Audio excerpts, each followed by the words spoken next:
Reed Richards sits alone in his lab, the flickering glow of cosmic readings filling the room. After years of protecting Earth, he discovers an anomaly coming from the same cosmic zone that gave the team their powers. He suspects it's not just a natural occurrence, it feels like a call. As he stares into the data, the readings form a pulse pattern, almost like a message written in cosmic radiation. His curiosity ignites again, but deep down, he fears what might be reaching out. Sue Storm tries to bring Reed back to reality, reminding him of their promise to live a normal life. They've finally settled into a rhythm as a family, even if it means stepping away from the world-saving spotlight. But when she sees the worry in his eyes, she knows that normal was never meant for them.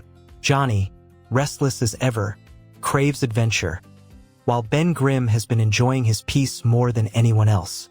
But something about Reed's tone tells them that the storm is coming back. Late one night, the Baxter building is struck by a cosmic surge. The sky burns with streaks of blue and gold energy, warping gravity and light. Reed, Sue, Ben, and Johnny rush to stabilize the systems, but then the readings spike. A portal opens, showing glimpses of another version of Earth, ruined, dying, and collapsing under strange cosmic storms. Reed's instruments detect a familiar signature, one that shouldn't exist: Victor Von Doom's. Doom's voice echoes through the portal, calm and regal. He claims to have saved his world from destruction but warns that a greater cosmic threat is devouring realities. His message is both a plea and a challenge: help him or watch their world die next. The team is torn.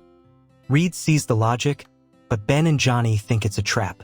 Sue, ever the heart of the group, reminds them that Doom's truth is always tangled in lies. Despite their doubts, Reed insists on opening a stabilized gate to investigate. The team steps through and finds themselves in a desolate mirror of New York, where twisted energy warps the cityscape. The sky pulses with an eerie rhythm, and the buildings seem to breathe. There, they find Doom, not in armor, but scarred and weary, surrounded by fragments of machines and broken universes. He greets them not as enemies, but as fellow survivors. Doom explains that something called the Devourer of Dimensions has awakened. Its hunger consumes realities at their roots, erasing not just matter but possibility itself. He believes the cosmic radiation that once transformed the Fantastic Four can be the key to stopping it. Reed wants to believe him, but the others sense manipulation. Doom gives them coordinates to his fortress, where he claims the final plan can be completed. As they travel across this fractured world, they encounter shadow versions of themselves, reflections of what they could have become. Sue faces a version who lost her family to Reed's obsession. Ben meets a monster who gave up hope. Johnny sees a version of himself burned out, lifeless, a fallen star. These encounters shake them to their core, reminding them that heroism is fragile, and choices define everything. Reed records every detail, obsessed again with understanding the multiversal collapse. Sue notices the same look in his eyes from years ago, the look that almost cost them everything. She confronts him, demanding that he stop trying to fix everything alone. Reed finally admits that he fears being useless, that his intellect defines his worth. Sue reminds him that his heart is what made him a hero in the first place. Doom welcomes them into his citadel, a labyrinth of cold steel and glowing energy. He reveals the quantum lattice, a device built to compress cosmic frequencies and reverse entropy. Reed recognizes the brilliance but also the flaw. Using it would require sacrificing the energy of one universe. Doom calmly suggests using Earth 616, their home, as the power source. Johnny erupts in anger, calling Doom insane, but Doom's eyes glimmer with conviction. Ben challenges Doom and a brutal fight erupts. Fists of stone meet blasts of energy, and the old rivalry burns again. But as Doom gains the upper hand, Sue intervenes, using her shields to protect Ben. Doom sneers, calling her compassion her weakness. Sue fires back that compassion is what keeps them human, a word Doom hasn't understood in decades. For the first time, Doom hesitates. That moment of hesitation gives Reed time to act. He recalibrates the quantum lattice, rerouting the energy toward the dying mirror Earth instead. But in doing so, he creates a link between universes so unstable it could destroy both. Doom realizes what Reed has done and lashes out, declaring that only one mind should control destiny. Their battle becomes not just scientific, but personal, two visions of salvation clashing across the stars. As they fight, the Devourer of Dimensions finally arrives, a colossal being made of collapsing realities. Every breath it takes erases cities, and every blink consumes time itself. Doom sees the futility of his plan, yet refuses to yield. Reed calls to him, offering one final chance to join forces. For a fleeting moment, Doom hesitates again, perhaps seeing a reflection of the man he once was. Together, they channel the Lattice's power through Sue's invisible constructs, Johnny's flames, Ben's strength, and Reed's mind. The combined energy creates a surge that ignites across dimensions, pushing back the Devourer but at a great cost. The Mirror Earth collapses completely, and Doom is caught in the energy wave.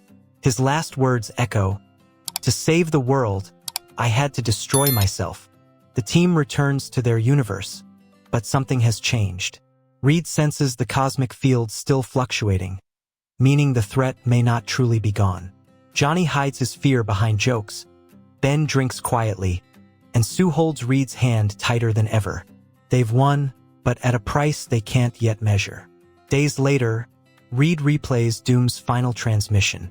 Hidden beneath the static, a fragment of code glows faintly. As a map coordinates leading deep into the multiverse.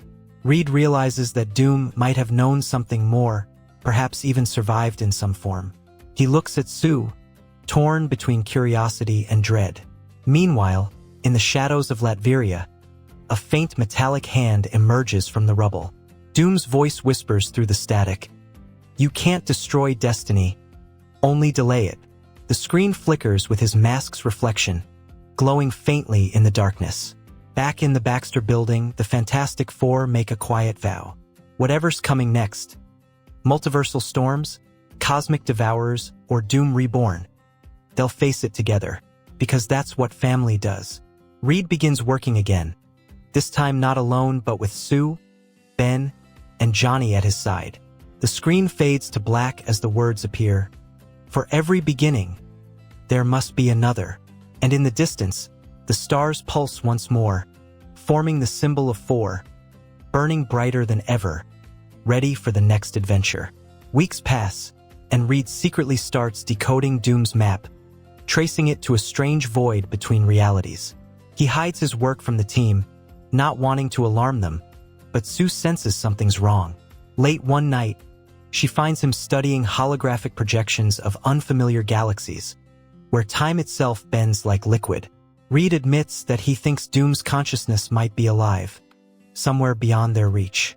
At the same time, Ben begins to feel strange vibrations in his body, as if the cosmic energy inside him is responding to something. Reed runs tests and realizes the cosmic field around Earth is becoming unstable again. The energy that once empowered them is awakening across the planet, touching new lives. Somewhere, someone else is changing. The story closes on a haunting image, a cloaked figure standing before a glowing rift, the symbol of 4 flickering within it. His voice carries across time and space. "If Reed Richards won't shape destiny, then I will." The rift erupts with blinding light, hinting that the next battle won't just decide their world. It will define reality itself.